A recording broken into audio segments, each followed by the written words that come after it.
మీరు మొదటి భాగం చూడకుంటే దాని యొక్క లింక్ కింద ఉన్న డిస్క్రిప్షన్ మరియు ఐ బటన్లో ఉంటుంది, చెక్ చేయండి. తన చుట్టూ జరుగుతున్న విచిత్రమైన విషయాలు చూసి బానా చాలా భయపడ్డాడు. తన మనసు ఏదో కీడు శంకిస్తుంది. ఆ కీడు తన కుటుంబంలో చోటు చేసుకుంది. బానా వాళ్ళ మావయ్య నాగేష్ చనిపోయారన్న వార్త తెలిసి తన గ్రామమైన కాన్సార్కి వెళ్తాడు. అక్కడ ఊరంతా కలిసి ఏదో వింత చిత్రపటానికి విచిత్రమైన పూజలు చేస్తారు. వారి ఊర్లో జరుగుతున్న వరుస చావులకి ఆ నిషీదేవతకి ఏదో సంబంధం ఉంది అని తెలుసుకుంటారు. తర్వాత ఏం జరిగిందో తెలియాలి అంటే వీడియోని చివరి వరకు చూడండి. మీరు కనుక మన ఛానల్కి కొత్తవారైతే మన ఛానల్కి సబ్స్క్రైబ్ చేసుకొని జెన్జీ ఫెంటాస్టిక్ ఫ్యామిలీలో జాయిన్ అవ్వండి. ఇంకా కథలోకి వెళ్తే,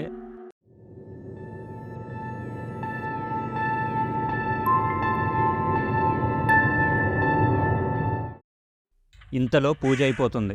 మత పెద్ద బాగేశ్వరరావు గారు 3 శవాలను తీసుకొని హస్తికల పర్వతం పైకి రమ్మంటారు. అందరూ శవాలను తీసుకొని హస్తికల పర్వతం పైకి వస్తారు.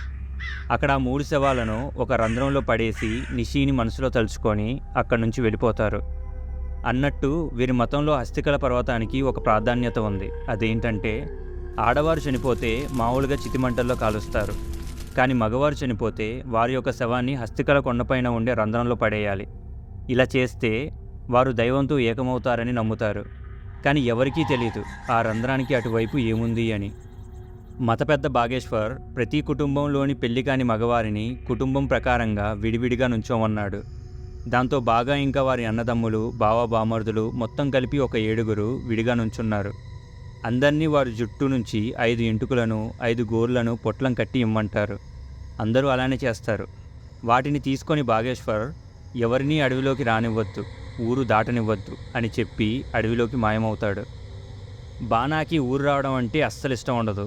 ఎందుకంటే ఇక్కడ అసలు ఎటువంటి డెవలప్మెంట్ ఉండదు, కరెంటు లేదు, సెల్ ఫోన్ సిగ్నల్స్ లేదు. అందుకే తాను సిటీని విడిచి ఎక్కువగా ఊరికి రాడు. బానావారి కుటుంబం ఈ 7 ఒక రేకుల షెడ్ రూమ్లో ఉండమంటారు. అందరూ సరే అని చెప్పి ఆ రేకుల షెడ్లో ల్యాంతన్ వెలుతురులో మాట్లాడుకుంటూ ఉంటారు. అందరూ వారంతా సిటీలో ఎలా ఉంటున్నారో చెప్పుకుంటారు. కానీ కాసేపటికి బోర్ కొడుతుంది. దాంతో కనిష్క్ తన సిటీ నుంచి వచ్చినప్పుడు తనతో పాటు ప్లేయింగ్ కార్డ్స్ తీసుకొచ్చాను అని అంటాడు. అందరూ కాసేపు పేకాట ఆడుకుంటారు. కానీ అది కూడా బోర్ కొడుతుంది.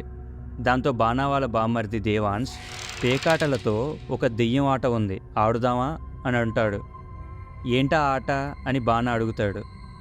ఒక చెక్క తీసుకొని దాని కింద సరిగ్గా మధ్యలో ఒక రాయి పెట్టి ఆ చెక్క పైన గుండ్రంగా అన్ని పేకలు పెట్టి మధ్యలో కేవలం ఒక ల్యాంతర్ని మట్టికే ఉంచాలి. తరువాత ఆ చెక్కని తిప్పాలి. ఎప్పుడైతే ఆ ల్యాంతర్న్ ఆగిపోతుందో అప్పుడు ప్రతి ఒక్కరూ 2 కార్డ్స్ తీసుకోవాలి. ఎవరికైతే ఒక జోకర్ వస్తుందో వారిని దెయ్యం చూస్తున్నట్టు అర్థం చేసుకోవాలి. ఎవరికైతే 2 కార్డులు జోకరే వచ్చిందో వారితోనే దెయ్యం ఉంది అని అర్థం చేసుకోవాలి అని చెప్తాడు. బానాకి అర్థమైంది ఇదంతా దేవాన్స్ సొంతంగా తయారు చేశాడు అని. సరిగ్గా గదిలో ఏమేమైతే ఉన్నాయో వాటితోనే ఈ గేమ్ని తయారు చేశాడు. తనకి ఇంట్రెస్ట్ లేకపోయినా మిగతా వాళ్ళ కోసం ఆడాల్సి వచ్చింది. చెక్క తిరుగుతుంది. సడన్గా చెక్క మధ్యలో ఉన్న ల్యాంతర్న్ ఆరిపోతుంది.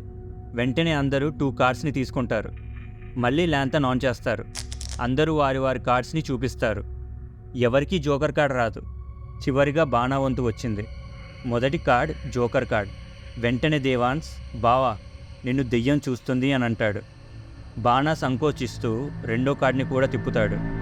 అది కూడా జోకర్ కార్డే. అందరూ బానాని చూసి నీతో దెయ్యం ఉంది అని అంటారు. ఆటలాపండి అని బానా అంటాడు. అసలు నేను కార్డ్సే తీసుకోలేదు, మీలోనే ఎవరో నా చేతుల్లో పెట్టారు అని అంటాడు. దానికి అందరూ మేము కాదు అని అంటారు. నాకిప్పుడే తెలిసిపోతుంది, అందరూ మీ చేతులను చూపించండి. నా చేతుల్లో పెట్టిన వారి చెయ్యి చల్లగా స్మూత్గా ఉంది, నేనిప్పుడే కనిపెట్టేస్తాను అని చెప్పి అందరి చేతుల్ని తడుముతాడు. కానీ ఎవరివి చల్లగా స్మూత్గా ఉండవు.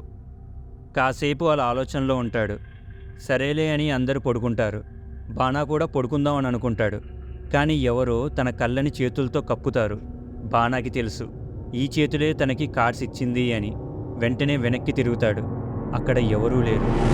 అక్కడ జరుగుతుందంతా చూస్తే ఇక్కడ దెయ్యం కాని ఉందా అన్న అనుమానం బానాకి కలుగుతుంది. అసలు బానాకి ఏం జరుగుతుంది? నిజంగా దెయ్యమే తనకి కార్డ్స్ ఇచ్చిందా, లేదా తన చుట్టాలే తనని ఆట పట్టిస్తున్నారా? తెలుసుకోవాలంటే నెక్స్ట్ పార్ట్ చూడండి. To be continued.